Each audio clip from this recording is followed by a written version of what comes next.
तुम्ही मंचरचे नागरिक आहात, आता निवडणूक जवळ आले, नगराध्यक्ष पदाचे अनेक उमेदवार तुम्हाला भेटले असतील, तर ह्या सगळ्या उमेदवारांमध्ये तुम्हाला योग्य असा उमेदवार कोण वाटतो नगराध्यक्ष पदासाठी, जो नगराध्यक्ष मंचरचा होईल, चांगली कामं करेल असं?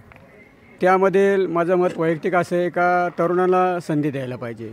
तेच उमेदवार, त्याच घराण्यातून आलेला उमेदवार.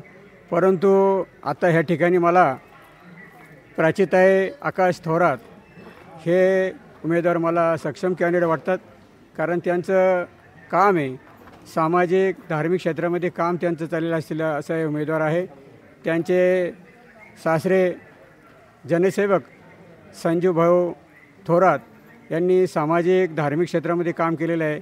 विशेषतः आमच्या वारकरी संप्रदायामध्ये त्यांचा मोलाचा सहभाग असतो. त्याचप्रमाणे मंचर आमची जे धर्मशाळा चालली पंढरपूर ह्या ठिकाणी, त्या ठिकाणी त्यांनी आम्हाला पहिली सुरुवात करताना 6 लाख रुपयाची निधी त्यांनी आम्हाला दिली त्या धर्मशाळेसाठी. असं त्यांचं भरभरून असं काम आहे धार्मिक क्षेत्रामध्ये. त्याचप्रमाणे सामाजिक क्षेत्रामध्ये सुद्धा त्यांचं काम आहे. म्हणून माझं असं वैयक्तिक मत आहे, याच्यामध्ये राजकारण न करता जो माणूस तुम्हा आमांचं काम करतो, सर्वसामान्यांचं काम करतो, अशा व्यक्तीला निवडून द्यायचं असं आमचं वैयक्तिक मत आहे.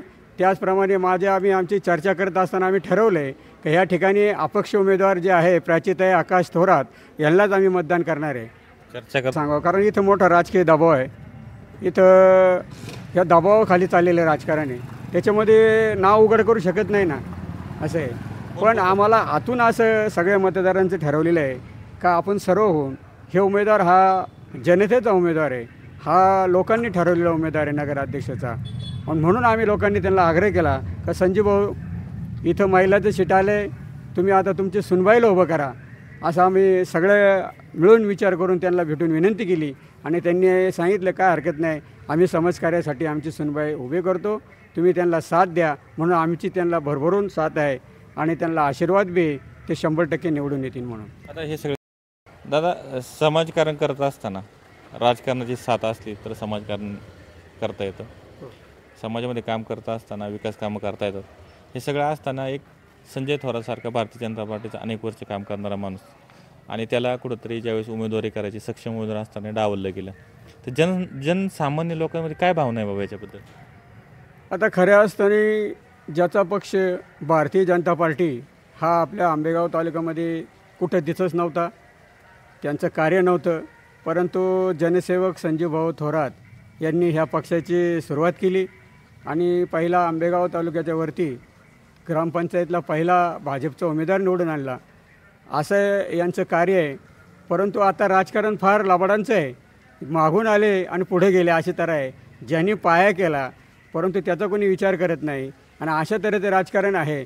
परंतु आम्ही लोकांनी ठरवलं आहे का भारतीय जनता पार्टीचं काम इथं इतका त्रास होत असताना केलं ते संजू भाऊ थोरात यांनी केलं.